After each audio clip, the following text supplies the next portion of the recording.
Alright, there we go. Next page. So on this one, we've got A and B are parallel to each other, and 4 is supplementary to 13. So 4 is supplementary to 13.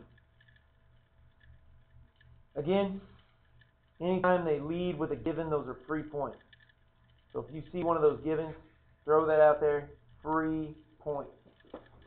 Then I have 4 and 12 are congruent. Because A and B are parallel, 4 and 12 are congruent because they are corresponding angles. So our corresponding angles are congruent. We then get 12 and 16. This is going to be vertical angles. Why are 12 and 16 the same? Because they are vertical angles.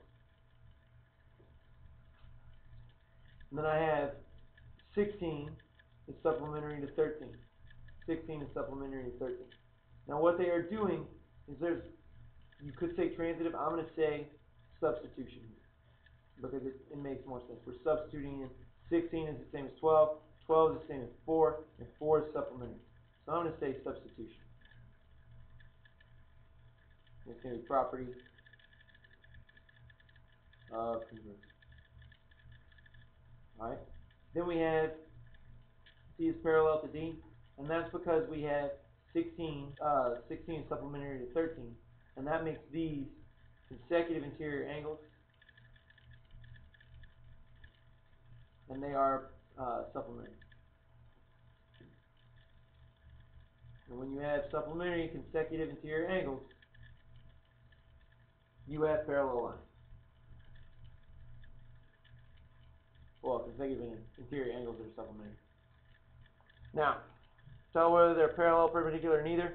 We're going to grab each set of points, and we're going to find the slope. So I've got 2 minus 6 over negative 2 minus negative 5. Notice I don't write double negatives. It's going to switch it to positive. So this is negative 4 over 3. So my first slope is negative 4 over 3. My second slope, 6 minus 2 over 7 minus 4. This is 4 over 3. 4 over 3. And you'll notice 4 over 3, negative 4 over 3, these are neither. Because in order for it to be perpendicular, one would have to be inverted, the fraction. So these are neither. Looking at our next one, I've got 2 minus 8 over 6 minus negative 4. Again, I'm not going to write the minus and negative. I'm not going to write the double negative. Simply going to write it as positive to make it a little bit easier. I'm going to get negative 6 over 10. Go ahead and reduce that. Get 3 over 5. Then on my next one, I've got 6 minus 1 over negative 1 minus a negative 4. This gives me positive 5 over 3. Notice these two, exact opposite. So I've got negative 3 over 5, positive 5 over 3. These are going to be perpendicular. Next one, I've got 7 minus negative 4 over 5 minus negative 7. This gives me 11 over 12. Down here, I've got 14 minus 3 over 14 minus 2. This gives me 11 over 12. They're the same, so these are going to be parallel. Last one, 12 minus 2 over 2 minus negative 3. This gives me 10 over 5, or a slope of 2 over 1. I'm going to leave it, gracious, dropped all that off. I'm going to leave it as a fraction so that it's easier for me to identify. Well, this is no good. This is no good. So I'm going to put, you know what, I'm going to put let's put an 8 in there, just to get a number. Gracious. 16 minus 8 over 8 minus 0. That gives me 8 over 8. 1. Again, they didn't give you a number here, so you're going to be different from this. My bad. This is really dependent on the number, but the one that I have, the example that I have, 1 over 1, 2 over 1, this is going to be neat. Alright, next problem. Next problem. So, write the equation of AB in slope-intercept form for the following equations. Now, what we're going to have to do is we're going to have to grab the slope and then dump it into point-slope form first because we don't have a clean y-intercept on either one that we can see. So I'm going to grab the slope from the graph. This is up 2 over 3. You can either do that or you can calculate it by hand. You will get the same answer.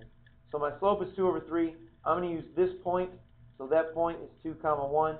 And I'm going to take this, dump it straight into point slope. So I have y minus y1 equals m x minus x1. So x minus 2. It's going to get a little fun here. We've got y minus 1 is equal to 2 over 3x, distributing this 2 over 3, minus 4 over 3. I'm going to add 1 to both sides. I'm going to change the way 1 looks over here. So I'm adding 1, but notice I've already changed my fraction to 3 over 3. This allows my math to be just a little bit easier. So I'm going to get y is equal to 2 over 3x minus 1/3. Next problem, again, I'm going to count that slope down to over 1. So down to over 1 is my slope. And I'm going to grab the point that's got the smallest numbers because it makes life a little bit easier. This is negative 2, positive 1. So I'm going to get y minus 1 is equal to negative 2, x minus a negative 2. Distribute, y minus 1 is equal to negative 2 minus 4, negative 2x rather, minus 4. Add the 1 to both sides, and I'm going to get y is equal to negative 2x minus 3. Next set of problems. Write an equation with a line that passes through the point and is parallel to the given line. So if it's parallel, got to have the same slope. So my slope is going to be 4. Here's my point. Y minus y1, which is negative 3, is equal to m x minus x1. Again, pulling the numbers. Here's y1, here's x1, here's my m. Got to have the same slope. So I get y plus 3 is equal to 4x minus 12. I'm going to pull that 3 from both sides, and I'll get y is equal to 4x minus 15. The next one, again, they've already got our slope ready for us. We want to be parallel to this, so I've got a slope of 3. Y minus negative 1 is equal to m, which we're going to pull from that other line, x minus x1, which will be 6 here. Distribute that 3. Y plus 1 is equal to 3x minus 18. Subtract the 1 from both sides, and I'll get y is equal to 3x minus 19. Next problem. Again, already got the y solved for us. That makes it super handy. My slope is negative 1. Y minus y1 is equal to m, which is negative 2. X minus x1, which is going to be negative 4. And I'll switch that to a positive. We distribute the 2. Y minus 6 equals to negative 2x minus 8. Add the 6 to both sides, and I'll get y is equal to negative 2x minus 2. Watch those negative signs. They can be a little hairy. Next set of problems. We're going to take, and we want perpendicular lines. We want perpendicular lines here. So I'm going to grab this slope, and it's going to be the opposite. So instead of negative 2 over 1, the perpendicular is positive 1 over 2. And then I execute the same way. So y minus negative 4 is equal to 1 over 2, x minus negative 4. Distribute the 1/2. Y plus 4 is equal to 1/2 of x plus 2. Half of 4 is 2. I'm then going to subtract that 4 from both sides. I'll get y is equal to 1 over 2x minus 2. Next problem, again, I've got a negative 4. I want the opposite of that. So instead of negative 4 over 1, positive 1 over 4. From here, dump it straight in the equation. Y minus negative 3 is equal to m x minus x1.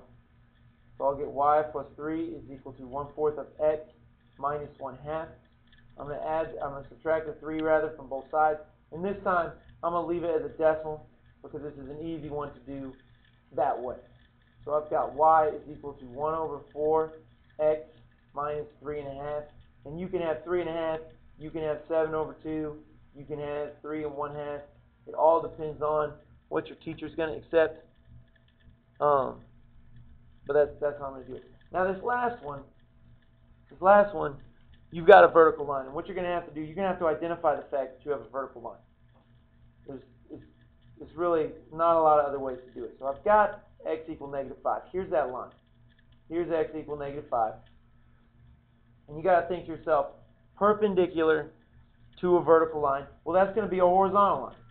Horizontal lines are where y equals the same number. In this case, y is going to have to equal 4. And that's it. That's how we do that. When we'll break the video, we'll try to get the rest of it in one more. See if we can get this done. There we go.